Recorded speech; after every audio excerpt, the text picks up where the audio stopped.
ಓಂ ಶಾಂತಿ. ನಾವೆಲ್ಲ ಆತ್ಮರು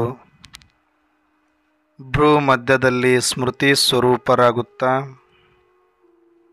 ನಾವೆಲ್ಲ ಆತ್ಮರ ತಂದೆ ಪರಂಪಿತ ಶಿವ ಪರಮಾತ್ಮನನ್ನು ಧ್ಯಾನಿಸುತ್ತಾ ಪ್ರಜಾಪಿತ ಬ್ರಹ್ಮ ಜಗದಂಬಾ ಸರಸ್ವತಿ ಮಮ್ಮಾರವರನ್ನು ಸ್ಮೃತಿ ಮಾಡುತ್ತಾ ಪ್ರತಿದಿನದಂತೆ ಈ ದಿನವೂ ಸಹ ಈ ಮುರಳಿ ಚಿಂತನೆಯಲ್ಲಿ ಭಾಗವಹಿಸಿರುವ ನನ್ನೆಲ್ಲ ಸಹೋದರಾತ್ಮರಿಗೆ ಸ್ವಾಗತ ಸುಸ್ವಾಗತ. ಈ ದಿನ ಬಾಬಾರವರು ಸಹ ಮುರಳಿಯ ಅನೇಕ ವಿಚಾರಗಳನ್ನು ನಮಗೆ ಕೊಟ್ಟಿದ್ದಾರೆ. ಅದರಲ್ಲೂ ವಿಶೇಷವಾಗಿ ವರದಾನದ ಕುರಿತಾಗಿ ಚಿಂತನೆ ಮಾಡೋಣ. ಈ ದಿನದ ವರದಾನವಾಗಿದೆ, रूहानी अथॉरिटी के साथ निरहंकारी बन सत्य ज्ञान का प्रत्यक्ष स्वरूप दिखाने वाले सच्चे सेवादारी भव. रूहानी ಅಥಾರಿಟಿಯ ಜೊತೆಗೆ ನಿರಹಂಕಾರಿತನದ ಸತ್ಯ ಜ್ಞಾನದ ಪ್ರತ್ಯಕ್ಷ ಸ್ವರೂಪರೇ ನಾವಾಗಬೇಕು. ಅಂಥವರು ನಿಜವಾದ ಸತ್ಯ ಸೇವಾದಾರಿಗಳಾಗಿ ಅನ್ನುವಂಥ ವರದಾನ ಕೊಟ್ಟಿದ್ದಾರೆ. ಅಂದರೆ ಇವತ್ತು ಏನನ್ನು ಎಚ್ಚರಿಕೆ ಕೊಡಲಿಕ್ಕೆ ಬಾಬರವರು ಈ ವರದಾನದಲ್ಲಿ ಪ್ರಯತ್ನ ಪಟ್ಟಿದ್ದಾರೆ, ಏನನ್ನು ಅರ್ಥ ಮಾಡಿಸ್ಬೇಕು ಅಂತ ಇದ್ದಾರೆ ಅನ್ನೋದನ್ನು ನಾವು ನೋಡಿದಾಗ, ರೂಹಾನಿ ಅಥಾರಿಟಿಗೆ ಸಾಥ್ ಅಂದರೆ ನಮಗೆ ಆತ್ಮದ ಸ್ಮೃತಿ, ಆತ್ಮದ ಜ್ಞಾನ, ಆತ್ಮದ ಪೂರ್ತಿ ಇತಿಹಾಸ ನಮಗೆ ತಿಳ್ಕೊಂಡಿದ್ದೀವಿ. ಆತ್ಮದ ಅಧ್ಯಯನವಾಗಿದೆ, ಆತ್ಮದ ಸ್ವರೂಪ ಗೊತ್ತಿದೆ. ಆದರೆ ನಾವೆಲ್ಲರೂ ಒಂದೇ ಅನ್ನುವ ಆತ್ಮೀಯತೆ ಬಂದ ಮೇಲೆ ಅಲ್ಲಿ ಅಹಂಕಾರಕ್ಕೆ ಅವಕಾಶ ಇರುತ್ತೆ. ಅಂದರೆ ಎಷ್ಟೋ ಜನಗಳಿಗೆ ಜ್ಞಾನವೂ ಕೂಡ ವಿಷವಾಗುತ್ತೆ ಅಂತಾರಲ್ಲ, ಅತಿಯಾದರೆ ಅಮೃತವೂ ವಿಷವಾಗುತ್ತೆ ಅಂತಾರಲ್ವ. ಹಾಗೆ ಜ್ಞಾನದಲ್ಲಿಯೂ ಕೂಡ ಈ ಅವಿನಾಶಿ ಸತ್ಯದ ಸ್ಮೃತಿ ತಿಳಿದಾಗ ಒಂದು ಥರ ಮನುಷ್ಯನಿಗೆ ದರ್ಪ ಬರ್ಬೋದು, ಅಹಂಕಾರಕ್ಕೆ ತಿರುಗಬಹುದು. ನನಗೇನೋ ಆಗೋದಿಲ್ಲ ಅನ್ನುವಂಥದ್ದೇ ಒಂದು ಅಹಂಕಾರ ತುಂಬಿ ಏನು ಬೇಕಾದರೂ ನಡೆಯುತ್ತೆ, ನಾನು ಏನು ಬೇಕಾದರೂ ಮಾಡಬಹುದು, ಉಲ್ಟಾ ಜ್ಞಾನ ಏನಾದರೂ ನಮ್ಮನ್ನು ಆವರಿಸಿಕೊಂಡು ಬಿಟ್ಟರೆ ನಾವು ಬರೀ ಕೇಳೋದ್ರಲ್ಲೇ ಎದ್ದೋಗ್ಬಿಡ್ತೀವಿ.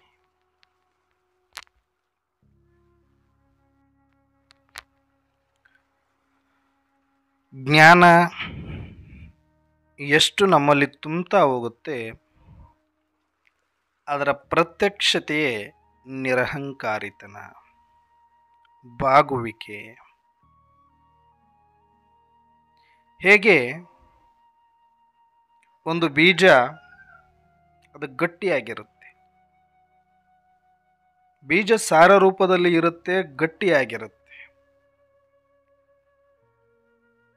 ಆದರೆ ಆ ಬೀಜ ಭೂಮಿಯಲ್ಲಿ ಬಿದ್ದು ಅದಕ್ಕೆ ಸಂಸ್ಕಾರ ಸಿಕ್ಕು ಬೇರು ಮೊಳೆತು ಚಿಗುರೊಡೆದು ಈ ಭೂಮಿಯನ್ನು ಕೊರೆದು ಮೇಲೆ ಬಂದಾಗ ಒಂದು ಸಸಿಯಾಗಿರುತ್ತೆ. ಆಗಲೂ ಕೂಡ ಅದು ಮೃದುವಾಗಿರುತ್ತೆ. ಆ ಸಸಿ ಸ್ವಲ್ಪ ಬೆಳೀತಾ ಬೆಳೀತಾ ಬೆಳೀತಾ ಹೋದಷ್ಟು ಅದರಲ್ಲಿ ಒಂದು ಗಟ್ಟಿತನ ಬರಲಿಕ್ಕೆ ಮತ್ತೆ ಆರಂಭವಾಗುತ್ತೆ. ಆದರೆ ಆ ಗಟ್ಟಿತನ ಮುಂದುವರಿದು ಮಧ್ಯದ ಒಂದು ಭಾಗದಲ್ಲಿ ತುಂಬ ಗಟ್ಟಿತನ ಬರುತ್ತೆ. ಆಗ ಗಾಳಿ ಬಂದಾಗ ಈ ಕಡೆಯಿಂದ ಆ ಕಡೆ ಒಂದು ಸಸಿ ಇದ್ದಾಗ ಹೇಗೆ ಹೊಯ್ದಾಡ್ತಾ ಇತ್ತು, ಆ ಥರ ಹೊಯ್ದಾಡದೆ ಗಟ್ಟಿಯಾಗಿ ನಿಂತ್ಕೊಳ್ಳುತ್ತೆ ನೆಟ್ಟಿಗೆ ಆ ಪೈರು. ಅದು ಎಲ್ಲಿಯ ತನಕ ಮತ್ತೆ ಅದರಲ್ಲಿ ಹೂವಾಗಿ ಮೊಗ್ಗು ಒಡೆದು ಹೂವಾಗಿ ಹೂವಲ್ಲಿ ಕಾಳು ತುಂಬಿಕೊಂಡು ತೆನೆಯಾಗಿ ತುಂಬುತ್ತಾ ತುಂಬುತ್ತಾ ತುಂಬುತ್ತಾ ತುಂಬುತ್ತಾ ಹಣ್ಣುಗಳಿಂದ ತುಂಬಿದ ಮರವಾಗಲಿ, ಕಾಳುಗಳಿಂದ ತುಂಬಿದ ತೆನೆಯಾಗಲಿ ಅಥವಾ ಆ ಒಂದು ಗಿಡವಾಗಲಿ ಅದು ಬಾಗಲಿಕ್ಕೆ ಆರಂಭ ಆಗುತ್ತೆ. ಅದೇ ಕಾಳುಗಳಿಲ್ಲದ ತೆನೆ ಇದ್ದರೆ ಆ ಗಿಡ ನೆಟ್ಟಗೇನೆ ಇರುತ್ತೆ, ಅದು ಬಾಗೋದಿಲ್ಲ. ಯಾಕಂದ್ರೆ ನೋಡಲಿಕ್ಕೆ ತೆನೆ ಬಿಟ್ಟಂಗಿರುತ್ತೆ, ಅದರೊಳಗಡೆ ಕಾಳಿಲ್ಲ ಅಂದರೆ ಬೊಚ್ಚು ತೆನೆ ಇದ್ದರೆ ಅದು ನೆಟ್ಟಗೇನೆ ನಿಂತ್ಕೊಂಡಿರುತ್ತೆ, ಅದು ಬಾಗೋದಿಲ್ಲ. ಆದರೆ ಯಾವ ಕಾಳುಗಳಲ್ಲಿ ಶಕ್ತಿ ರಸ ತುಂಬಿಕೊಂಡು ಒಂದು ತೆನೆ ಸಂಪೂರ್ಣವಾಗುತ್ತೋ ಆಗ ತನಗೇ ಗೊತ್ತಿಲ್ಲದಂತೆ ಮತ್ತೆ ಅದು ರಾಗಿಯ ತೆನೆ ಆಗಿರ್ಬೋದು, ಭತ್ತದ ತೆನೆ ಆಗಿರ್ಬೋದು, ಜೋಳದ ತೆನೆ ಆಗಿರ್ಬೋದು, ಅದು ಒಂದಷ್ಟು ಬಾಗಲಿಕ್ಕೆ ಶುರು ಮಾಡುತ್ತೆ.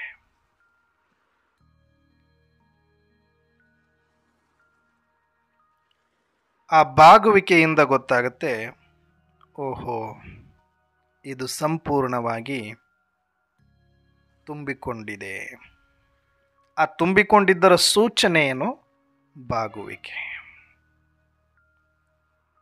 ಹೇಗೋ ಹಾಗೆ ನಾವು ಆತ್ಮರು ಆರಂಭದಲ್ಲಿ ಜ್ಞಾನಕ್ಕೆ ಬಂದಾಗ ಏನು ನಮ್ಮಲ್ಲಿ ಭಯ, ಏನು ನಮ್ಮಲ್ಲಿ ಭಕ್ತಿ, ಎಷ್ಟು ನಮ್ಮಲ್ಲಿ ಮೃದುತ್ವ, ಎಷ್ಟು ನಮ್ಮಲ್ಲಿ ಒಳ್ಳೆಯ ಮಾತುಗಳು, ಒಳ್ಳೆಯ ನಡತೆ, ಒಳ್ಳೆಯ ದೃಷ್ಟಿ, ಎಷ್ಟು ನಾವು ಅವ್ರಿಗೆ ಗೌರವ ಕೊಡ್ತೀವಿ. ಅದು ನಿಮಿತ್ತ ಶಿಕ್ಷಕರಿಗಾಗಿರ್ಬೋದು, ಅಲ್ಲಿರುವ ಪರಿವಾರಕ್ಕಾಗಿರಬಹುದು. ನಾವು ಹೊಸದಾಗಿ ಬಂದಾಗ ಒಂದಷ್ಟು ನೆನೆಸ್ಕೊಂಡ್ರೆ ನಿಜಕ್ಕೂ ಕೂಡ ನಾವು ಅವಾಗ ಅಷ್ಟು ಭಯ, ಭಕ್ತಿ, ಬಾಗುವಿಕೆ, ಒಂದು ಗೌರವ, ಪರಸ್ಪರ ಪ್ರೀತಿ, ವಿಶ್ವಾಸ ಎಲ್ಲವೂ ತುಂಬ ಚೆನ್ನಾಗಿರುತ್ತೆ. ಯಾವಾಗ ನಾವು ಈ ಜ್ಞಾನವನ್ನು ಸ್ವಲ್ಪ ಸ್ವಲ್ಪ ಸ್ವಲ್ಪ ಸ್ವಲ್ಪ ಅರ್ಥ ಮಾಡ್ಕೊಳ್ತಾ ಒಂದೊಂದು ವಿಚಾರಗಳು ಜಾಸ್ತಿ ಆಗ್ತಾ ಹೋದಷ್ಟು ಸ್ವಲ್ಪ ಗಟ್ಟಿ ಆಗ್ತೀವಿ. ಸ್ವಲ್ಪ ನಾನು ಅನ್ನೋದು ಚಿಗುರ್ಲಿಕ್ಕೆ ಆರಂಭ ಮಾಡುತ್ತೆ. ನನಗೂ ಗೊತ್ತು, ನಾನು ತುಂಬಿಕೊಳ್ತಾ ಇದ್ದೀನಿ, ನಾನು ಪಡ್ಕೊಳ್ತಾ ಇದ್ದೀನಿ, ನಾನು ಯಾರಿಗೂ ಕಡಿಮೆ ಇಲ್ಲ. ಇವೆಲ್ಲವೂ ಕೂಡ ಅದರ ಜೊತೆಗೆ ಬೆಳೀತಾ ಹೋದಾಗ ಒಂದಷ್ಟು ನೆಟ್ಟಿಗೆ ನಿಲ್ಲೋದನ್ನು ಕಲಿತೀವಿ. ಅಲ್ಲಿ ಟೀಚರ್ ಬಂದ್ರೂ ಗೌರವ ಕೊಡಬೇಕನ್ಸಲ್ಲ, ಪರಿವಾರದವ್ರು ಬಂದರೂ ಮಾತಾಡಬೇಕನ್ಸಲ್ಲ, ಹೊಸಬ್ರು ಬಂದರೂ ಅವರಿಗೆ ರೆಸ್ಪೆಕ್ಟ್ ಕೊಡಬೇಕನ್ಸಲ್ಲ. ಅಂದರೆ ಇದು ಒಂದು ಥರ ನಮಗೇ ಗೊತ್ತಿಲ್ಲದಂಗೆ ನಮ್ಮ ಒಳಗಡೆ ಒಂದು ನೆಟ್ಟಿಗೆ ನಿಲ್ಲುವ ಅಹಂಕಾರದ ಪ್ರವೃತ್ತಿ ಏನೋ ಪಡೆದುಕೊಂಡಾಗ ಇದು ಪ್ರತಿಯೊಬ್ಬರಿಗೂ ಆರಂಭದಲ್ಲಿ ಆಗುವಂಥ ಒಂದು ಮಿಕ್ಸಿಂಗ್ ಅನುಭೂತಿ ಅಂತ ಕರಿಬೋದು. ಇದು ಅಂದರೆ ನಮ್ಮ ಒಳಗಡೆ ಗೊತ್ತಿಲ್ಲದೇ ಎಂಟ್ರಿಯಾಗಿ ನಮ್ಮನ್ನು ಒಂದಷ್ಟು ವ್ಯತ್ಯಾಸಗಳನ್ನು ಮಾಡುವಂಥದ್ದು. ಹಾಗಾಗಿ ಯಾರು ನಿಜವಾದ ಜ್ಞಾನಿ ಇರ್ತಾನೆಯೋ ಆತ ಆರಂಭದಲ್ಲಿ ಹೇಗೆ ವಿಧೇಯದಿಂದ ಯಜ್ಞಕ್ಕಾಗಲಿ, ಬಾಬಾರವರಿಗಾಗಲಿ, ನಿಮಿತ್ತರಿಗಾಗಲಿ, ಪರಿವಾರದ ಜೊತೆಗಾಗಲಿ ಹೇಗೆ ಪ್ರೀತಿ ವಿಶ್ವಾಸದಿಂದ ಮತ್ತು ವಿಧೇಯದಿಂದ ಇರ್ತಾನೆಯೋ ಆತ ಅಂತಿಮದವರೆಗೂ ಹಾಗೆ ಇರ್ತಾನೆ. ಒಬ್ಬ ನಿಜವಾದ ಜ್ಞಾನಿಗೆ ಅವ್ರ ಜೊತೆ ಇರಬೇಕು ಅಂತ ಅಲ್ಲ ಅದರ ಅರ್ಥ, ಅವ್ರು ಹೇಳಿದ್ದೆಲ್ಲವನ್ನೂ ಕೇಳಬೇಕು ಅಂತ ಅಲ್ಲ ಅರ್ಥ. ಅಂದರೆ ಒಂದು ಮುಗ್ಧತೆ, ಒಂದು ವಿಧೇಯತೆ, ಒಂದು ಗೌರವ, ಒಂದು ಪ್ರೀತಿ ವಿಶ್ವಾಸ, ಒಂದು ಪವಿತ್ರ ಭಾವ, ಪವಿತ್ರ ದೃಷ್ಟಿ, ಇದು ತುಂಬ ಮುಖ್ಯ ಆಗತ್ತೆ ಒಬ್ಬ ಜ್ಞಾನಿ ಆತ್ಮನಿಗೆ. ಯಾರು ಎಷ್ಟೇ ಜ್ಞಾನ ಪಡ್ಕೊಳ್ತಾ ಇದ್ದಾಗ್ಯೂ ಸಹ ತಮ್ಮ ನಿಮಿತ್ತ ಶಿಕ್ಷಕರ ಕುರಿತಾದಂಥ ಒಂದಷ್ಟು ಗೌರವ, ಯಜ್ಞದ ಬಗ್ಗೆ ಪ್ರೀತಿ, ಪರಿವಾರದ ಜೊತೆ ವಿಶ್ವಾಸ ಎಂದೂ ಕಡಿಮೆ ಆಗದೆ ಇನ್ನೂ ಹೆಚ್ಚು ಹೆಚ್ಚು ಗೌರವ ಆಗ್ತಾ ಇತ್ತು ಅಂದರೆ ತಿಳ್ಕೊಳ್ಳಿ, ಆ ಮನುಷ್ಯ ಜ್ಞಾನದಿಂದ ತುಂಬ್ತಾ ಇದ್ದಾನೆ. ನಮಗೆ ನೋಡಲಿಕ್ಕೆ ಅವರು ಸಾಧಾರಣರಂತೆ ಕಾಣಬಹುದು, ಆದರೆ ಯಾರು ಸ್ವಲ್ಪ ಜ್ಞಾನವನ್ನು ಪಡಿತಾ ಇದ್ದಂಗಲೇ ಒಂದಷ್ಟು ಗುಂಪುಗಾರಿಕೆಯನ್ನು ಮಾಡಿಕೊಂಡು ಅವರು ಇವರು ಮಾತನ್ನು ಕೇಳಿಕೊಂಡು, ನಿಮಿತ್ತರೆಲ್ಲರೂ ಒಂದೇ ಥರ ಇರಬೇಕಂತ ಇರಲ್ಲ. ಒಬ್ಬರು ಅತಿ ವಿದ್ಯಾವಂತರು ಇರ್ಬೋದು, ಒಬ್ಬರು ಜಾಸ್ತಿ ವಿದ್ಯೆ ಓದದೇ ಇರ್ಬೋದು, ಒಬ್ಬರು ಅತಿ ಚೆನ್ನಾಗಿ ಕ್ಲಾಸ್ಗಳನ್ನು ಮಾಡ್ಬೋದು, ಕೆಲವರು ಮಾಡೋಕ್ಕಾಗದೇ ಇರ್ಬೋದು. ಒಬ್ಬೊಬ್ಬರಲ್ಲಿ ಒಂದೊಂದು ವಿಶೇಷತೆ ಇರುತ್ತೆ. ಕೆಲವರು ಗುಣವಂತರು ಇರ್ತಾರೆ, ಕೆಲವರು ವಿದ್ಯಾವಂತರು ಇರ್ತಾರೆ, ಕೆಲವರು ಬುದ್ಧಿವಂತರು ಇರ್ತಾರೆ, ಕೆಲವರು ಸಂಘಟನಾ ಚತುರರು ಇರ್ತಾರೆ. ಏನೋ ಒಂದು ವಿಶೇಷತೆ ಪ್ರತಿಯೊಬ್ಬ ಆತ್ಮನಲ್ಲೂ ಇದ್ದೇ ಇರುತ್ತೆ. ಹಾಗೆ ನಿಮಿತ್ತರಂದ ಮೇಲೆ ಅವ್ರ ಹತ್ರನೂ ಇದ್ದೇ ಇರುತ್ತೆ. ಆದರೆ ನಮಗೆ ಅದು ಯಾವುದು ಕೂಡ ಕಾಣಿಸ್ದೆ, ನಮಗೆ ಬೇಕಾದ ರೀತಿಯಲ್ಲಿ ನಾವು ಹುಡುಕೋದು ಅವರಲ್ಲಿ ಕಾಣಿಸ್ಲಿಲ್ಲ ಅಂದಾಗ ಆ ಅಕ್ಕವರು ಸರಿ, ಈ ಅಕ್ಕವರು ಸರಿ, ಆ ಟೀಚರ್ ಚೆನ್ನಾಗಿ, ಈ ಟೀಚರ್ ಚೆನ್ನಾಗಿ. ಆಮೇಲೆ ನಿಮಗೆ ಇಷ್ಟ ಆಗಿದ್ದವರಿಗೆ ಇಷ್ಟ ಅಂತ ಹೇಳೋದ್ರಲ್ಲಿ ತಪ್ಪೇನಿಲ್ಲ. ಅವರು ಕ್ಲಾಸ್ ಚೆನ್ನಾಗಿ ಮಾಡ್ತಾರೆ ಅಂತಂದರೆ ಮಾಡ್ತಾರೆ ಅಂತ ಹೇಳೋದ್ರಲ್ಲಿ ಏನು ತಪ್ಪಿಲ್ಲ. ಹಾಗಂದ ಮಾತ್ರಕ್ಕೆ ಇವರಿಗೆ ಬೆಲೆ ಕಡಿಮೆ ಮಾಡಬೇಕು ಅಂತ ಏನಿಲ್ವಲ್ಲ. ಇವ್ರನ್ನ ಕಡಿಮೆ ಥರ ನೋಡ್ಬೇಕಂತ ಅವ್ರಿಗೆ ಹೆಚ್ಚಿಗೆ ಬೆಲೆ ಕೊಡಿ ಬೇಡನಲ್ಲ, ಆದರೆ ಇವ್ರನ್ನ ಕಡಿಮೆ ನೋಡಬೇಡಿ ಅನ್ನೋದಷ್ಟೇ ಅಜ್ಞಾನ. ಅದಕ್ಕೆ ಕೆಲವರಿಗೆ ಬರ್ತಾ ಬರ್ತಾ ಏನಾಗುತ್ತೆ, ಅಹಂಕಾರ ಚಿಗುರೊಡೆದು ದೇಹಾಭಿಮಾನ ಬಂದು ಒಂದು ಸಂಘಟನೆ ಮಾಡಿಕೊಂಡು ಗುಂಪುಗಾರಿಕೆ ನಡೆಸ್ಕೊಂಡು ಇವ್ರ ಹತ್ರ ಒಂದು ಮಾತಾಡಿಕೊಂಡು ಅವ್ರ ಹತ್ರ ಒಂದು ಮಾತಾಡಿಕೊಂಡು ಇವ್ರ ಥರದಲ್ಲಿ ಒಂಥರ ಇದ್ದು ಅವ್ರ ಥರದಲ್ಲಿ ಒಂಥರ ಇದ್ದು ನಡೆದೋಗ್ಬಿಡುತ್ತೆ. ಅದು ನಿಮಿತ್ತ ಟೀಚರ್ಸು ಆದರೂ ಆಗಿರ್ಬೋದು, ಅದು ಸ್ಟೂಡೆಂಟ್ ಕಡೆಯಿಂದ ಆದರೂ ಆಗಿರ್ಬೋದು. ನಿಮಿತ್ತರಂದ ತಕ್ಷಣ ಅವರು ಏನೋ ವಿಶೇಷವಾಗಿರ್ತಕ್ಕಂಥ ಅತಿಶಯೋಕ್ತಿ ಹೊಂದಿರತಕ್ಕಂಥ ಅವತರಿತರಾಗಿರ್ತಕ್ಕಂಥವ್ರು ಅಂತ ಅರ್ಥ ಅಲ್ಲ. ನಿಮಿತ್ತರಾಗ್ಬಿಟ್ಟಿದ್ದೀವಿ ಅಂದ ಮಾತ್ರಕ್ಕೂ ಕೂಡ ಅವರೆಲ್ಲ ಅಹಂಕಾರ ಬಂದ್ರೂ ಅದು ತಪ್ಪೇ. ಅವರೂ ಕೂಡ ಆರಂಭದಲ್ಲಿ ನಿಮಿತ್ತರಾಗಿಯೇ ಹುಟ್ಟಿರೋದಿಲ್ಲ, ನಿಮಿತ್ತರಾಗಿಯೇ ಜ್ಞಾನಕ್ಕೆ ಬರೋದಿಲ್ಲ. ಅವರು ಜ್ಞಾನಕ್ಕೆ ಬರಬೇಕಾದ್ರೆ ಬಾಬನ ಬಗ್ಗೆ, ಜ್ಞಾನದ ಬಗ್ಗೆ, ನಿಮಿತ್ತರ ಬಗ್ಗೆ, ಪರಿವಾರದ ಬಗ್ಗೆ ಆ ಪ್ರೀತಿ ವಿಶ್ವಾಸ ಇರುತ್ತೆ. ಆದರೆ ಯಾವಾಗ ನಿಮಿತ್ತ ಆಗಿದ್ದೀವಿ ಅಂತ ಅಂದ್ಕೊಂಡ ತಕ್ಷಣವೇ ನಾನು ಸುಪ್ರೀಂ ಅನ್ನೋ ಥರ, ನಾನು ಎಲ್ಲರಿಗಿಂತ ಏನೋ ಡಿಫ್ರೆಂಟ್ ಅನ್ನೋ ಥರ ಫೀಲ್ ಅವರು ಮಾಡ್ಕೊಳ್ಳೋಕೆ ಸ್ಟಾರ್ಟ್ ಮಾಡಿದ್ರೆ ಅಲ್ಲೂ ಅಹಂಕಾರ ಸ್ಟಾರ್ಟ್ ಆಗೋ ಚಾನ್ಸಸ್ ಇರುತ್ತೆ. ಇದು ಎರಡೂ ಕಡೆಯಿಂದ, ವಿದ್ಯಾರ್ಥಿ ಮುಖದಿಂದನೂ ಆಗ್ಬೋದು, ಇದು ಒಬ್ಬ ಟೀಚರ್ ನಿಮಿತ್ತ ಆಗಿರೋರ ಕಡೆಯಿಂದನೂ ಆಗ್ಬೋದು. ಇದು ಯಾರ ಕಡೆಯಿಂದ ಆದರೂ ಕೂಡ ಇದು ತಪ್ಪೇ. ಅವಾಗ ಅಲ್ಲಿ ವ್ಯತ್ಯಾಸಗಳಾಗಲಿಕ್ಕೆ ಸ್ಟಾರ್ಟ್ ಆಗುತ್ತೆ, ವೈಮನಸ್ಸುಗಳಾಗಲಿಕ್ಕೆ ಸ್ಟಾರ್ಟ್ ಆಗುತ್ತೆ, ಗುಂಪುಗಾರಿಕೆಗಳಾಗಲಿಕ್ಕೆ ಸ್ಟಾರ್ಟ್ ಆಗುತ್ತೆ, ಇರುಸು ಮುರುಸುಗಳಾಗಲಿಕ್ಕೆ ಸ್ಟಾರ್ಟ್ ಆಗುತ್ತೆ. ಆದರೆ ಒಬ್ಬ ವಿದ್ಯಾರ್ಥಿ ಅಹಂಕಾರದಲ್ಲಿ ಬಂದು ನಾನು ನಂದು ಅಂತ, ನನಗೆಲ್ಲ ಗೊತ್ತು, ನಾನೆಲ್ಲ ತಿಳ್ಕೊಂಬಿಟ್ಟಿದ್ದೀನಿ ಅನ್ನೋ ಥರದಲ್ಲಿ ಆಡಿದ್ರೆ ಅವನಿಗಷ್ಟೇ ನಷ್ಟ ಆಗುತ್ತೆ, ಆತನಿಗಷ್ಟೇ ನಷ್ಟ ಆಗುತ್ತೆ. ಆದರೆ ಒಬ್ಬ ನಿಮಿತ್ತರಿಗೇನಾದರೂ ಇದು ಬಂತು ಅಂದರೆ ಯಜ್ಞನೂ ಒಂದು ಭಾಗನೂ ಒಂದು ಏರಿಯನೂ ಎಷ್ಟೋ ಆತ್ಮರಿಗೂ ಇದು ಹಾನಿ ಉಂಟು ಮಾಡುವ ಸಾಧ್ಯತೆ ಇರುತ್ತೆ. ಅದಕ್ಕೆ ಯಾವ ಸ್ಥಾನದಲ್ಲಿದ್ದು ನಾವು ಏನು ಮಾಡ್ತೀವಿ ಅದಕ್ಕೆ ತಕ್ಕಂಗೆ ನಮಗೆ ವಾಪಸ್ಸು ಸಿಗುತ್ತೆ.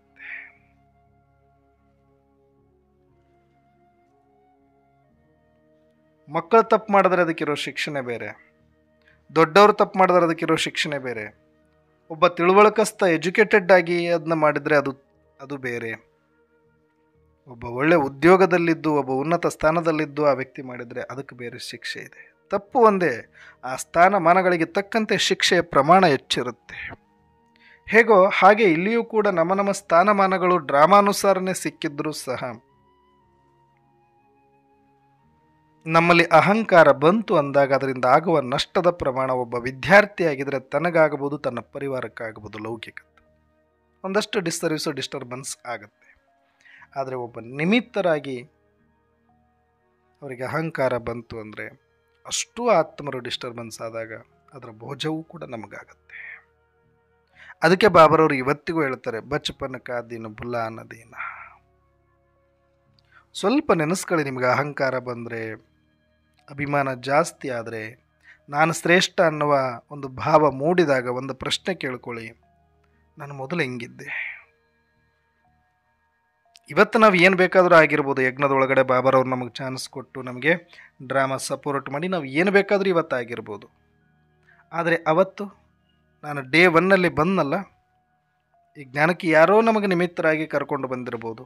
ಆದರೆ ಅವತ್ತು ನಾನು ಹೆಂಗಿದ್ದೆ, ಅವತ್ತು ನನ್ನ ಭಾವ ಹೆಂಗಿತ್ತು, ಅವತ್ತು ನನ್ನ ಭಯ ಭಕ್ತಿ ಹೆಂಗಿತ್ತು, ಅವತ್ತು ಪ್ರೀತಿ ವಿಶ್ವಾಸ ಹೇಗಿತ್ತು, ಯಜ್ಞದ ಮೇಲೆ ಪ್ರೀತಿ, ನಿಮಿತ್ತರ ಮೇಲೆ ಪ್ರೀತಿ, ಪರಿವಾರದ ಮೇಲೆ ಪ್ರೀತಿ, ಅವತ್ತು ಎಷ್ಟು ಚೆನ್ನಾಗಿತ್ತು, ಎಷ್ಟು ಹೊಸತನ ಅನುಭವ ಮಾಡ್ತಾ ಇದ್ದೆ, ಎಷ್ಟು ಕಲಿಬೇಕು ಅನ್ನುವ ಖಾಲಿಯಾಗಿ ನಿರಹಂಕಾರಿಯಿಂದ ನಾನು ಕೆಳಗಡೆ ಕೂತ್ಕೊಂಡು ಅವರೆಲ್ಲರದ್ದು ಕೂಡ ಕೇಳಿಸ್ಕೊಳ್ಳೋದಕ್ಕೆ ಎಷ್ಟು ಅವಣಿಸ್ತಾ ಇದ್ವಿ. ಇದೆಲ್ಲ ನೆನೆಸ್ಕೊಂಡಾಗ ಮತ್ತೆ ಮತ್ತೆ ಅವುಗಳನ್ನು ನೆನೆಸ್ಕೊಂಡು ಅದೇ ಥರ ಪ್ರತಿದಿನವೂ ನಾನು ಹೊಸಬನೆ, ಪ್ರತಿ ಕ್ಷಣನೂ ನಾನು ಇಲ್ಲಿ ಕಲಿಯೋದಿದೆ, ಇನ್ನು ಕಲಿಬೇಕಾಗಿರೋದು ಸಾಗರದಷ್ಟಿದೆ ಅನ್ನೋದು ಗೊತ್ತಾದಾಗ ಮಾತ್ರ ನಮ್ಮಲ್ಲಿ ಅಹಂಕಾರ ಚಿಗುರೊಡೆಯಲಿಕ್ಕೆ ಸಾಧ್ಯವಿಲ್ಲ. ಇಲ್ಲ ಅಂದರೆ ಇದು ಮತ್ತೆ ಮತ್ತೆ ಬರ್ತಾ ಇರುತ್ತೆ. ಬಹಳಷ್ಟು ಆತ್ಮರಿಗೆ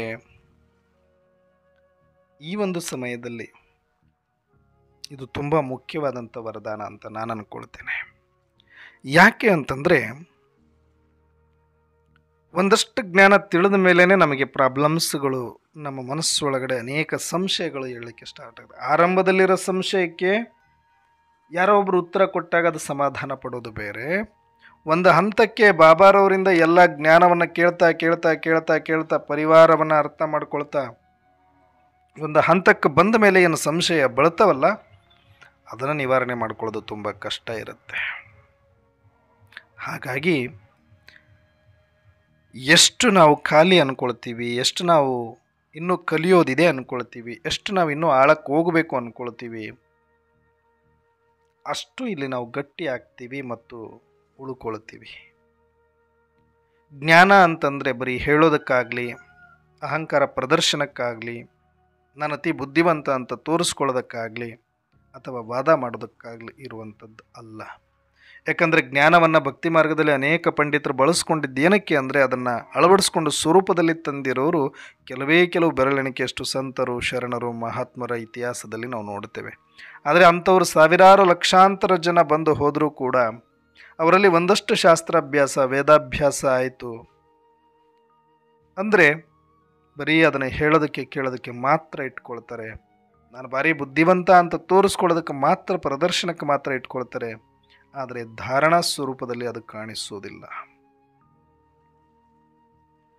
ಯಾಕಂದರೆ ಆಧ್ಯಾತ್ಮಿಕ ಆಸಕ್ತರನ್ನು ನಾನು ಸುಮಾರು ಜನಗಳನ್ನು ಭೇಟಿಯಾಗಿದ್ದೀನಿ. ನಾನು ಚಿಕ್ಕ ವಯಸ್ಸಿನಲ್ಲಿದ್ದಾಗಲೂ ಕೂಡ ನನಗೊಂದು ತವಕ ಏನು ಅಂದರೆ, ಈ ಆಧ್ಯಾತ್ಮದ ವಿಚಾರಗಳನ್ನು ಯಾರೇ ಮಾತಾಡಿದರೂ ಕೂಡ, ಅವರು ಎಂಥದ್ದೇ ಜಾಗದಲ್ಲಿ ಇದ್ದರೂ ಕೂಡ ನಾನು ಅಲ್ಲಿ ಹೋಗಿ ಕೂಡ ಕೂತ್ಕೊಂಡು ಅದನ್ನು ಕೇಳಿಸ್ಕೊಳ್ಬೇಕು ಅನ್ನುವ ಆಸಕ್ತಿ ನನಗಿರ್ತಾ ಇತ್ತು. ಅವರು ಹೇಗಿದ್ದಾರೆ, ಅವರು ವಯಸ್ಸು ಎಷ್ಟಾಗಿದೆ, ಅವರ ಹಿನ್ನೆಲೆ ಏನು, ಅವರು ಎಲ್ಲಿ ಕೂತಿದ್ದಾರೆ, ಇದು ಯಾವುದೂ ಗಮನಿಸ್ತಿರ್ಲಿಲ್ಲ. ನನಗೆ ಆಧ್ಯಾತ್ಮದ ಹುಚ್ಚು ಅಷ್ಟಿತ್ತು ಚಿಕ್ಕವನಿದ್ದಾಗಲಿಂದನೂ ಕೂಡ. ಇದು ಹೇಳಿದರೆ ಅತಿಶಯೋಕ್ತಿ ಅನ್ನಿಸ್ಬೋದು, ನಾನು ಸಾಕಷ್ಟು ಸಲ ಹೇಳಿದ್ದೀನಿ. ಇದು ವಾಸ್ತವನೂ ಕೂಡ, ನಾನು ಮಾಡಿರೋದೇ ನಾನು ಹೇಳ್ತಿರೋದಷ್ಟೇ. ಅಂದರೆ ನಾನು ಮಾಡಿರೋದು ಅನಿಸೋದಕ್ಕಿಂತ ಡ್ರಾಮಾ ನನ್ನ ಕಡೆಯಿಂದ ಮಾಡಿಸಿರೋದು ಅದೆಲ್ಲನೂ ಕೂಡ. ನಾನು ಅಟ್ಟಿ ಗೋಲ್ಡ್ ಮೈನ್ಸ್ ಕಂಪನಿ ಬಗ್ಗೆ ಸಾಕಷ್ಟು ಸಲ ಹೇಳಿದ್ದೀನಿ. ಅಲ್ಲಿ ಕೆಲಸ ಮಾಡಬೇಕಾದ್ರೆ ಒಂದು ಆಧ್ಯಾತ್ಮಿಕದ ವಾತಾವರಣದಲ್ಲಿ ಅನೇಕರು ನನಗಲ್ಲಿ ಸಿಗ್ತಾರೆ. ಅನೇಕ ಸಂತ ಮಹಾತ್ಮರ ಒಂದು ಚರಿತ್ರೆಗಳನ್ನು ಕೇಳುವ ಭಾಗ್ಯ ನನಗೆ ಸಿಗ್ತದೆ. ಆಧ್ಯಾತ್ಮದ ಮೇರು ಗ್ರಂಥಗಳನ್ನು ಒಂದಷ್ಟು ಅಧ್ಯಯನ ಮಾಡಲಿಕ್ಕೆ ಅವಕಾಶ ಅಲ್ಲಿ ಸಿಗುತ್ತೆ ಮತ್ತು ಅನೇಕರಿಂದ ಅದರ ವಿವರಣೆಗಳನ್ನು ಪಡೆಯುವಂಥ ಒಂದು ಭಾಗ್ಯ ನನಗಲ್ಲಿ ಸಿಕ್ಕಿತ್ತು. ಆ ಸಮಯದಲ್ಲಿ ಅಲ್ಲಿ ಒಂದು ಲಿಂಗಾವಧೂತರ ಗುಡಿ ಅಂತ ಇದೆ. ನಂದು ಡ್ಯೂಟಿ ಮುಗಿದ ತಕ್ಷಣ ಅಲ್ಲಿಗೆ ಹೋಗಿ ಕೂತ್ಕೊಳ್ತಿದ್ದೆ. ಅಲ್ಲಿ ಅನೇಕ ಕಡೆಯಿಂದ ಸಾಧು ಸತ್ಪುರುಷರು ಬರ್ತಿದ್ರು. ಸಾಧುಗಳು ಸಾಕಷ್ಟು ಜನ ಕಾವಿದಾರಿಗಳು ಇರ್ತಾಯಿದ್ರು. ಆದರೆ ನಾನು ಅದರಲ್ಲಿ ಯಾರನ್ನ ಆರಿಸ್ಕೊಳ್ತಿದ್ದೆ ಅಂದರೆ, ಯಾರಲ್ಲಿ ಬುದ್ಧಿಯಲ್ಲಿ ಒಂದಷ್ಟು ಜ್ಞಾನ ಇದೆ, ಅವರಿಂದ ಏನಾದರೂ ನನಗೆ ಸಿಗುತ್ತೇನೋ ಅಂತ ನೋಡ್ತಿದ್ದೆ. ಇನ್ನು ಕೆಲವರು ಏನೂ ಮಾತಾಡದಿದ್ರು ಕೂಡ ಒಳ್ಳೆ ಸಂಸ್ಕಾರ ಮತ್ತು ಭಗವಂತನ ಸ್ಮರಣೆಯಲ್ಲಿ ಮುಳುಗಿರೋರನ್ನು ಕೂಡ ನಾನು ಹತ್ತಿರದಿಂದ ಹೋಗಿ ನೋಡ್ತಾ ಇದ್ದೆ. ಅಂದರೆ ಅವರಲ್ಲಿ ಎಷ್ಟು ಭಗವಂತನ ಬಗ್ಗೆ ಪ್ರೀತಿ ಇದೆ, ಇಷ್ಟೆಲ್ಲ ವೈರಾಗ್ಯ ಅವರಿಗೆ ಹೇಗೆ ಬಂತು, ಹೇಗೆ ಅವರು ಪರಮಾತ್ಮನ ಒಂದು ಸಾಕ್ಷಾತ್ಕಾರಕ್ಕಾಗಿ ಈ ಪ್ರೇರಣೆಯನ್ನು ಪಡ್ಕೊಂಡ್ರು ಅನ್ನೋವಂಥ ಒಂದು ವಿಚಾರಗಳನ್ನು ಅವರಿಂದ ತಿಳ್ಕೊಳ್ತಿದ್ದೆ. ಇನ್ನು ಕೆಲವರು ಜ್ಞಾನದಲ್ಲಿ ತುಂಬ ಚೆನ್ನಾಗಿ ಶಾಸ್ತ್ರಗಳನ್ನು ನಿಪುಣರಾಗಿ ಅರ್ಥ ಮಾಡ್ಕೊಂಡಿರೋರಿದ್ದರೆ ಅವ್ರ ಹತ್ರ ಹಗಲು ರಾತ್ರಿ ಅನ್ನೋದೇ ನಾನು ಕೂತಿದ್ದೀನಿ. ಎಷ್ಟೋ ರಾತ್ರಿಗಳು, ಬೆಳದಿಂಗಳುಗಳು ಹಂಗೆ ಕಳೆದಿದ್ದೀವಿ ನಾವೆಲ್ಲನೂ ಕೂಡ. ಅದೇನೋ ನನ್ನ ಸೌಭಾಗ್ಯ. ಅಂಥವರೆಲ್ಲ ಸಿಕ್ಕರು. ಅಲ್ಲೆಲ್ಲ ಸುಮಾರು ನಿಜಗುಣ ಶಿವಯೋಗಿಗಳ ಶಾಸ್ತ್ರ, ಬಹಳಷ್ಟು ಸರ್ಪಭೂಷಣ ಶಿವಯೋಗಿಗಳ ಶಾಸ್ತ್ರದ ವಚನಗಳು, ಕೈವಲ್ಯ ಪದ್ಧತಿದು ಅನೇಕ ಶ್ಲೋಕಗಳು, ವಿಚಾರ ಸಾಗರ ಮಂಥನ ಮಾಡ್ತಾ ಮಾಡ್ತಾ ಮಾಡ್ತಾ ಆ ಶ್ಲೋಕಗಳನ್ನು ಹೇಳ್ತಾ ಕೂತ್ಕೊಂಡಾಗ ಮೈ ರೋಮಾಂಚನ ಆಗ್ತಾಯಿತ್ತು. ಅನೇಕ ವಿಚಾರಗಳು, ಈ ಪ್ರಕೃತಿಯಿಂದ ಹೇಗೆ ಈ ಶರೀರ ತಯಾರಾಯಿತು ಅನ್ನುವಂಥ ಪಂಚೀಕರಣವನ್ನು ಸಾಕಷ್ಟು ಸಲ ಕೇಳಿದೆ. ವಚನಗಳ ಬಗ್ಗೆ ಹೇಳೋರನ್ನ ಕೇಳಿದ್ದೀನಿ, ಶರಣರ ಬಗ್ಗೆ ಹೇಳೋದವ್ರನ್ನ ಕೇಳಿದ್ದೀನಿ. ಅನೇಕ ಸಂತರು, ಪವಾಡ ಪುರುಷರ ಬಗ್ಗೆ ಅವರು ಸಂಪರ್ಕ ಮಾಡಿರೋ ಅವ್ರ ಕಾಲದ, ನನಗೆ ಸಾಮಾನ್ಯವಾಗಿ ಆಧ್ಯಾತ್ಮಿಕ ಆಸಕ್ತರ ಒಂದು ಜೊತೆ ಸಿಗ್ತಾ ಇದ್ದದೇ ವಯಸ್ಸಾಗಿರೋರ ಜೊತೆನೇ ನನ್ನ ಸಂಘ ಇರ್ತಾಯಿತ್ತು. ಅವ್ರು 50 ವರ್ಷ 60 ವರ್ಷ 70 ವರ್ಷದವರೇ ನನಗೆ ಜಾಸ್ತಿ ಪರಿಚಿತರು ಇರ್ತಾಯಿದ್ರು. ಅಂಥವ್ರದ್ದೇ ನಾನು ಸಂಘ ಮಾಡ್ತಾಯಿದ್ದೆ. ಅಂಥವ್ರ ಹತ್ರ ಏನಾದರೂ ಒಂದು ಅನುಭವ ಸಿಗುತ್ತೆ ಅನ್ನೋದೊಂದು ನನಗೆ ಇಚ್ಛೆ. ಆವಾಗ ಅವ್ರು ಚಿಕ್ಕವರಿದ್ದಾಗಿಂದ ಯಾರನ್ನು ನೋಡಿದ್ರು, ಯಾವೆಲ್ಲ ಪವಾಡ ಪುರುಷರು, ಸಂತರು, ಶರಣರು ಅವ್ರ ಸಂಪರ್ಕಕ್ಕೆ ಬಂದಿದ್ದರು, ದೊಡ್ಡ ದೊಡ್ಡ ಗುರುಗಳು ಭಕ್ತಿ ಮಾರ್ಗದಲ್ಲಿ ಇದ್ದರು, ಅವರು ಏನೇನು ಸಾಧನೆಗಳನ್ನು ಮಾಡಿದ್ರು, ಅದರ ಬಗ್ಗೆ ತಿಳ್ಕೊಳ್ಳೋದಕ್ಕೆ ನನಗೆ ತುಂಬ ಕ್ಯೂರಿಯಾಸಿಟಿ ಇರ್ತಾಯಿತ್ತು. ಅದರಿಂದ ಸಾಕಷ್ಟು ನನ್ನ ಜೀವನದಲ್ಲಿ ಪರಿವರ್ತನೆಯು ಕೂಡ ಆಗ್ತಾ ಬಂತು. ಎಷ್ಟರ ಮಟ್ಟಿಗೆ ಅಂತಂದರೆ ನನಗೆ ಯಾರು ಅಂತಲೂ ನೋಡ್ತಿರಲಿಲ್ಲ, ಎಲ್ಲೂ ಅಂತ ನೋಡ್ತಾ ಇರಲಿಲ್ಲ. ಅದಕ್ಕೆ ಉದಾಹರಣೆ ಹೇಳಬೇಕು ಅಂದರೆ, ಇವತ್ತಿಗೂ ಕೂಡ ಯಜಮಾನ ಇದಾನೋ ಇಲ್ವೋ ನಾನು ಹೋಗೋಕ್ಕಾಗಿಲ್ಲ. ಒಂದ್ಸಲಿ ಹೋಗಬೇಕು ಅಂತ ತುಂಬ ಆಸಕ್ತಿ ಇದೆ. ಇತ್ತೀಚೆಗೆ ನಾನು ಇನ್ನೊಂದು ನೆಕ್ಸ್ಟ್ ಮಂತಲ್ಲಿ ಒಂದು ಸಲ ಹೋಗಿ ಬರಬೇಕು.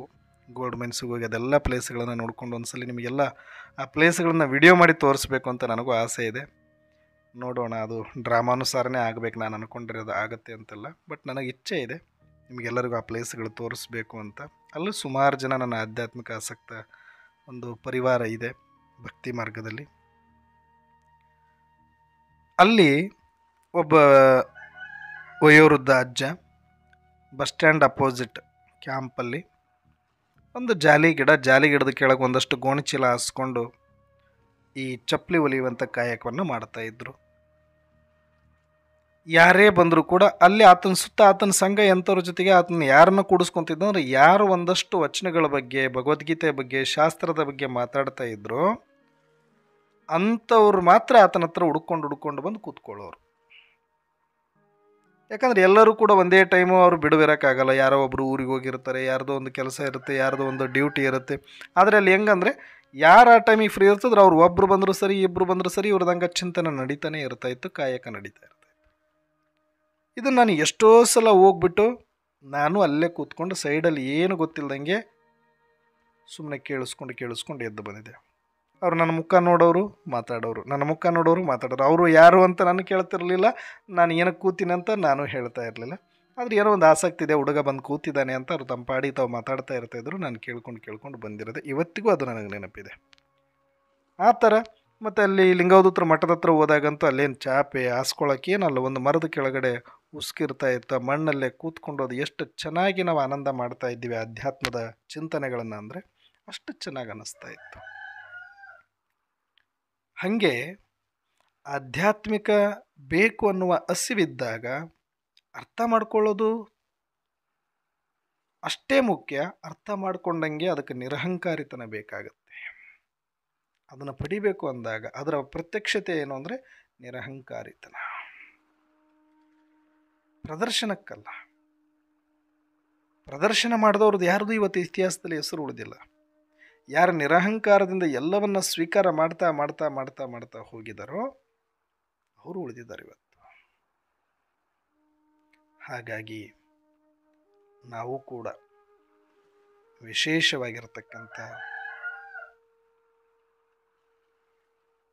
ಒಂದು ನಿರಹಂಕಾರಿತನವನ್ನು ನಾವು ರೂಢಿಸ್ಕೊಳ್ಳದೆ ಹೋದರೆ ಮುಂದಿನ ದಿನಗಳಲ್ಲಿ ನಾವೇನೂ ಕೂಡ ಸಾಧನೆ ಮಾಡಿದ್ದೀವಿ ಅಂತ ನಮಗೆ ಅನಿಸೋದಿಲ್ಲ. ನಾವು ಆತ್ಮದ ಬಗ್ಗೆ ಎಷ್ಟೇ ತಿಳ್ಕೊಂಡಿರ್ಬೋದು, ಇವತ್ತು ಭಾವನೆಗಳು ಕಡಿಮೆ ಆಗ್ತಾಯಿದೆ ಅಂತ ನನಗನ್ನಿಸ್ತಾ ಇದೆ. ಜ್ಞಾನ ಜಾಸ್ತಿ ಆದಷ್ಟು ಭಾವನೆಗಳು ಕಡಿಮೆ ಆಗಬೇಕು ನಿಜ, ಆದರೆ ಆತ್ಮಿಕ ಭಾವ ಇರಬೇಕು, ಆಧ್ಯಾತ್ಮಿಕ ಭಾವ ಇರಬೇಕಾಗ್ತದೆ. ಅದು ಇಲ್ಲ ಅಂತಂದರೆ ತುಂಬ ಕಷ್ಟ. ಒಂದಷ್ಟು ಆತ್ಮೀಯ ಪ್ರೀತಿ ಇರಬೇಕು, ಒಂದಷ್ಟು ಆ ಸ್ವರೂಪದಲ್ಲಿ ಬರುವಂಥ ತವಕ ಇರಬೇಕು. ಬಾಬಾ ಇಷ್ಟೆಲ್ಲ ನಮಗೆ ಕೊಟ್ಟಿದ್ದಾರೆ ಅನ್ನುವಂಥ ಸದಾಕಾಲ ಅವರನ್ನು ನೆನಪು ಮಾಡುವ ಕೃತಜ್ಞತೆ ಭಾವ ಇರಬೇಕು. ಈ ಭಾವನೆಗಳಿಲ್ಲ ಅಂದರೆ ಆಧ್ಯಾತ್ಮಿಕಕ್ಕೆ ಏನೂ ಕೂಡ ಅರ್ಥ ಉಳಿಯೋದಿಲ್ಲ. ಆದರೆ ಭಾವನೆಗಳಿಂದ ಆರಂಭವಾಗಿ ಭಾವನಾತೀತವಾಗುವುದೇ ಆಧ್ಯಾತ್ಮ ನಿಜ. ಆದರೆ ಆ ಭಾವನಾತೀತವಾದಾಗ ನಮ್ಮಲ್ಲಿ ಏನು ಬಂದಿರುತ್ತೆ ಅಂದರೆ, ಆಟೋಮೆಟಿಕ್ ಹಣ್ಣಾದಾಗ ಅದನ್ನು ಯಾರೂ ಕೂಡ ಇಲ್ಲೇ ಇದೆ ಬನ್ನಿ ನಾನು ಅಂತ ಕರಿಬೇಕಾಗಿಲ್ಲ. ಹಣ್ಣು, ಆ ಹಣ್ಣಿನ ಪರಿಮಳ, ಹಣ್ಣಿನ ಸುಗಂಧ ಅಲ್ಲಿ ಸುತ್ತಮುತ್ತಲು ಹರಡಿ ಇಲ್ಲಿ ಯಾವುದೋ ಒಂದು ಮಾವಿನ ಮರ ಇದೆ ಅನ್ನುವಂಥದ್ದು ಆಟೋಮೆಟಿಕ್ಕಾಗಿ ಗೊತ್ತಾಗುತ್ತೆ. ಅದರ ಪರಿಮಳವೇ ತನ್ನ ಗುರುತುಕುವೆಯನ್ನು, ತನ್ನ ಇರುವಿಕೆಯನ್ನು ತೋರಿಸುತ್ತೆ. ಹೇಗೋ ಹಾಗೆ ಒಬ್ಬ ಜ್ಞಾನಿ ನಿರಹಂಕಾರಿತನವನ್ನು ಬೆಳೆಸ್ಕೊಂಡು ಸಂಪೂರ್ಣನಾಗಿ ಆತ್ಮೀಯ ದೃಷ್ಟಿಯಲ್ಲಿ ಬಂದು ಭಾವನಾತೀತವಾದಾಗ ಆ ಜ್ಞಾನದ ಸುಗಂಧ ಪರಿಮಳ ಶಾಂತಿ ಎಲ್ಲ ಕಡೆ ಹರಡಿ ಬಹಳ ದೊಡ್ಡ ಸೇವೆ ಆಗಲಿಕ್ಕೆ ನಿಮಿತ್ತರಾಗ್ತೀವಿ. ಇವತ್ತು ಬಾಬರವರು ಅದನ್ನೇ ಹೇಳ್ತಾರೆ, ಮಕ್ಕಳೇ, ನಿಮ್ಮಲ್ಲಿ ಆತ್ಮೀಯ ಶಕ್ತಿಯ ಜೊತೆಗೆ ನಿರಹಂಕಾರಿತನ ಇರಬೇಕಾಗತ್ತೆ. ಸತ್ಯಜ್ಞಾನದ ಪ್ರತ್ಯಕ್ಷ ಸ್ವರೂಪ ತೋರಿಸುವಂಥವ್ರಾಗಬೇಕಾಗತ್ತೆ. ನೀವು ಇಲ್ಲಿಯ ತನಕ ನಾವು ಆತ್ಮ, ನೀನು ಶರೀರ ಅಲ್ಲ, ನೀನು ಆತ್ಮ ಅಂತ ಹೇಳಬೇಕು. ಆತ್ಮದ ತಂದೆ ಪರಮಾತ್ಮ ಅನ್ನೋದನ್ನು ಹೇಳ್ತಾ ಬಂದಿದ್ದೀವಿ.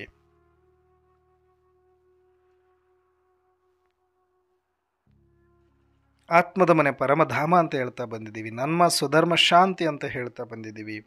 ನಾವು ಅವಿನಾಶಿ ಅಂತ ಹೇಳ್ತಾ ಬಂದಿದ್ದೀವಿ. ಆದರೆ ಈಗ ಕೋರ್ಸ್ ಹೇಳೋ ಟೈಮ್ ಅಲ್ಲ, ಅದನ್ನು ಪ್ರಾಕ್ಟಿಕಲ್ ತೋರಿಸೋ ಟೈಮ್. ನೀನು ಆತ್ಮ ಅಂದರೆ ನಿನ್ನಲ್ಲಿ ಆತ್ಮೀಯತೆಯೇ ಹೇಳ್ಬೇಕಾದ್ರೆ ನೀನು ಆತ್ಮ ಅಂತ ಹೇಳಬೇಕಾಗಿಲ್ಲ ಬಾಯಲ್ಲಿ. ಈಗ ನನ್ನ ತಂದೆ ಪರಮಾತ್ಮ ಅನ್ನೋದನ್ನು ನಾನು ಮಾಡುವ ಪರಮಾತ್ಮನ ಸ್ಮೃತಿಯೇ ಅವರಿಗೆ ಕಾಣಿಸ್ಬೇಕು. ಎಷ್ಟು ಪರಮಾತ್ಮನಿಂದ ಇವರು ತುಂಬಿಕೊಂಡಿದ್ದಾರೆ, ಪ್ರೀತಿಯಲ್ಲಿ ಮುಳುಗಿದ್ದಾರೆ ಅಂತ ಅನ್ನಿಸ್ಬೇಕು. ಸ್ವಧರ್ಮ ಶಾಂತಿ ಅಂತ ನಾನು ಹೇಳಬೇಕಾಗಿಲ್ಲ. ನಮ್ಮನ್ನು ನೋಡಿದಾಗ ನಾವು ಶಾಂತಿಯ ಕುಂಡದಂತೆ, ಶಾಂತಿಯ ದೂತರಂತೆ ಅವರಿಗೆ ಕಾಣಿಸ್ಬೇಕು. ನಮ್ಮ ಮೃದು ಮಾತು, ಪವಿತ್ರ ದೃಷ್ಟಿ, ಆತ್ಮೀಯ ಭಾವ, ನಿರಹಂಕಾರಿತನ ಇದೆಲ್ಲವನ್ನು ನೋಡಾಗ ಪರಿಪಕ್ವಗೊಂಡಿರುವ ಹಣ್ಣು ಅನ್ನೋ ಥರದಲ್ಲಿ ಅನ್ನಿಸ್ಬೇಕು ಅವರಿಗೆ. ಕಚ್ಚಾ ಅಂತ ಅನ್ನಿಸ್ಬಾರ್ದು.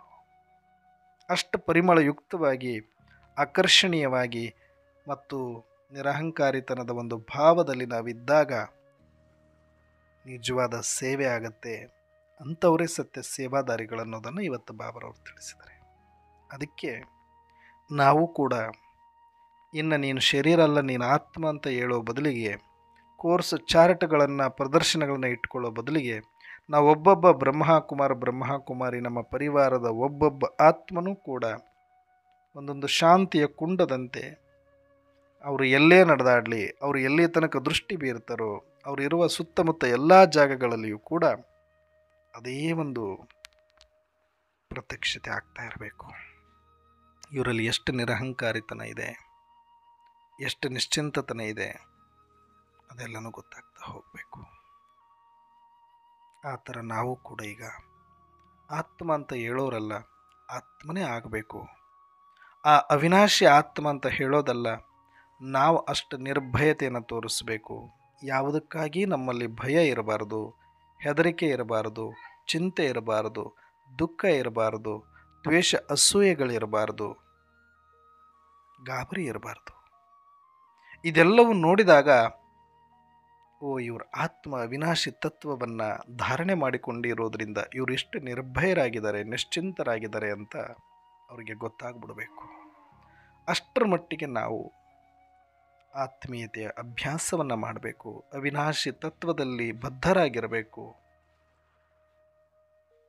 ಮತ್ತು ಎಲ್ಲರೂ ನನ್ನ ಸಹೋದರ ಆತ್ಮರೇ ಅಂದಾಗ ಇಲ್ಲಿ ಯಾರ ಮೇಲೆ ನನ್ನ ಅಹಂಕಾರ ತೋರಿಸಬೇಕಾಗಿದೆ, ಯಾರನ್ನು ಸೋಲಿಸಬೇಕಾಗಿದೆ, ಯಾರಿಗೆ ದ್ವೇಷ ಅಸೂಯೆ ಮಾಡಬೇಕಾಗಿದೆ. ನಾನೊಂದು ಆತ್ಮ ಅನ್ನುವ ಸತ್ಯ ತಿಳಿದ ಮೇಲೂ ಕೂಡ ಕೆಲವರು ದ್ವೇಷ ಮಾಡ್ತಾರೆ, ಕೆಲವರು ನಿಂದನೆ ಮಾಡ್ತಾರೆ, ಕೆಲವರು ಏಳಿಗೆಯನ್ನು ಸಹಿಸೋದಿಲ್ಲ, ಕೆಲವರು ಬೆಳವಣಿಗೆಯನ್ನು ಸಹಿಸೋದಿಲ್ಲ. ಅಷ್ಟು ಇವಾಗಲೂ ಕೂಡ ಲೌಕಿಕಕ್ಕಿಂತ ಅಲೌಕಿಕಕ್ಕೆ ಬಂದ ಮೇಲೆ ಇನ್ನೂ ರಾಗ, ದ್ವೇಷ, ಅಸೂಯೆ, ಹೊಟ್ಟೆ ಕಿಚ್ಚು, ಒಬ್ಬರು ಬೆಳೀತಾರೆ ಅಂದರೆ ಅವ್ರನ್ನ ತುಳಿಬೇಕು ಅನ್ನುವ ಬುದ್ಧಿ, ಇವೆಲ್ಲವೂ ಕೂಡ ನಮ್ಮ ಮುಂದೆ ಬರುತ್ತೆ. ಅನೇಕ ರೀತಿಯ ಪರೀಕ್ಷೆಗಳು ಬರುತ್ತೆ, ವಿಘ್ನಗಳು ಬರುತ್ತೆ. ಆದರೆ ಅವೆಲ್ಲವೂ ಸೋತು ಸುಣ್ಣವಾಗಬೇಕು. ನನ್ನ ಆತ್ಮನೇ ನಿಜ, ನನ್ನ ತಂದೆ ಪರಮಾತ್ಮನೂ ನಿಜ, ನನ್ನ ಮನೆ ಪರಮಧಾಮವೂ ನಿಜ, ನನ್ನ ಸ್ವಧರ್ಮ ಶಾಂತಿಯೂ ನಿಜ, ನಾನು ಅವಿನಾಶಿ ಅನ್ನೋದು ಸತ್ಯ, ಮತ್ತು ನಾವೆಲ್ಲರೂ ಒಂದೇ ತಂದೆಯ ಮಕ್ಕಳು. ಇನ್ನು ನನಗಿದರಲ್ಲಿ ಯಾವ ಸಂಶಯನೂ ಇಲ್ಲ, ಯಾರ ಮೇಲೆ ರಾಗ ದ್ವೇಷವೂ ಇಲ್ಲ, ನಾನು ಯಾರನ್ನೂ ಕೂಡ ನಿಂದಿಸುವುದಿಲ್ಲ. ಏಕೆಂದರೆ ಎಲ್ಲರೂ ನನ್ನವರು, ನಾನು ಎಲ್ಲರವರು ಎನ್ನುವ ಈ ಭಾವ ತೆಳೆದಾಗ ನಮ್ಮಲ್ಲಿ ನಿರಹಂಕಾರಿತನ ಬಂದು ಸಾಕ್ಷಿ ದೃಷ್ಟಿ ಹೆಚ್ಚಾಗಿ ಬೀಜ ರೂಪದಲ್ಲಿ ಸ್ಥಿತರಾಗಿ ಕರ್ಮಾತೀತರಾಗುವಂತಹ ಸತ್ಯಸೇವದಾರಿಗಳಾಗೋಣ. ಇದಕ್ಕಾಗಿಯೇ ಇವತ್ತು ಈ ವರದಾನವನ್ನು ಕೊಟ್ಟಿದ್ದು. ಆತ್ಮೀಯ ಶಕ್ತಿಯ ಜೊತೆಗೆ ನಿರಹಂಕಾರಿ ಆತ್ಮರಾಗಿ ಸತ್ಯಜ್ಞಾನದ ಪ್ರತ್ಯಕ್ಷ ಸ್ವರೂಪವನ್ನು ತೋರಿಸುವಂಥ ಸತ್ಯ ಸೇವದಾರಿಗಳಾಗಿ ಅಂತ ಹೇಳಿದರೆ, ಇವತ್ತು ನಾವು ಪ್ರಮಾಣ ಮಾಡೋಣ. ಇದು ಯಾವಾಗ ಸಾಧ್ಯ ಆಗುತ್ತೆ ಅಂದರೆ ಬರೀ ಡೈಲಿ ರೂಟೀನ್ ಸಂಪ್ರದಾಯಗಳನ್ನು ಮಾಡೋದರಿಂದ ಅಲ್ಲ. ಸಂಪ್ರದಾಯಗಳಿಗೆ ತಕ್ಕಂತೆ ನಮ್ಮಲ್ಲಿ ಒಂದಷ್ಟು ಯೋಗದ ಶಕ್ತಿ ಬೇಕಾಗುತ್ತೆ.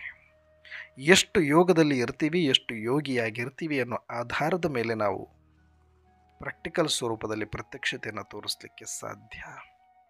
ಜ್ಞಾನದ ಪ್ರತ್ಯಕ್ಷತೆ ಮಾಡಲಿಕ್ಕೆ ಅನೇಕ ರೂಪಗಳಿದೆ. ಆದರೆ ಸತ್ಯ ಜ್ಞಾನದ ಪ್ರತ್ಯಕ್ಷ ಆಗಬೇಕು ಅಂದರೆ ಯೋಗ ಬೇಕೇ ಬೇಕಾಗುತ್ತೆ. ಯೋಗದ ಮುಖಾಂತರ, ಯೋಗದ ಶಕ್ತಿಯಿಂದ, ನಮ್ಮ ವ್ಯಕ್ತಿತ್ವದಿಂದಲೇ ನಾವು ಜಗತ್ತಿಗೆ ನಮ್ಮ ಪ್ರತ್ಯಕ್ಷತೆಯನ್ನು ತೋರಿಸಬೇಕಾಗಿದೆ. ಅಂಥ ಸತ್ಯ ಸೇವಾದಾರಿಗಳಾಗಬೇಕು ಅಂದರೆ ನಿರಂತರ ಯೋಗಿಗಳಾಗೋಣ, ನಿರಹಂಕಾರಿಗಳಾಗೋಣ, ನಿರಾಕಾರಿಗಳಾಗೋಣ.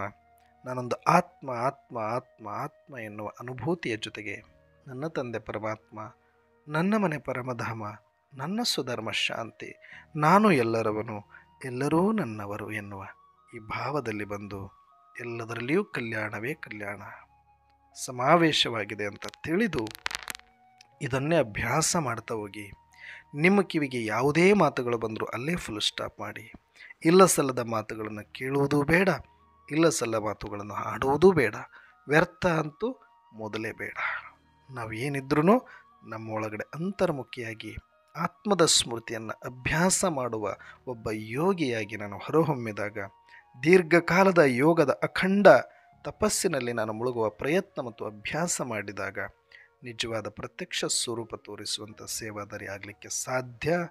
ಇಂಥ ಒಂದು ಪ್ರಮಾಣವನ್ನು ಬಾಬಾರವರೊಂದಿಗೆ ಮಾಡಿ, ನಾನು ಈ ಮೂಲಕ ಈ ರೀತಿ ಆಗೋ ಪ್ರಯತ್ನ ಮಾಡುತ್ತೇನೆ ಬಾಬಾ ಅಂತ ನಾವೆಲ್ಲರೂ ಸೇರಿ ಪ್ರಮಾಣ ಮಾಡೋಣ ಅಂತ ಹೇಳ್ತಾ ಇವತ್ತಿನಿಂದ ಆ ದಿಕ್ಕಿನಡೆಗೆ ನಾವೆಲ್ಲರೂ ಸಾಗೋಣ. ಅಚ್ಚ. ಓಂ ಶಾಂತಿ.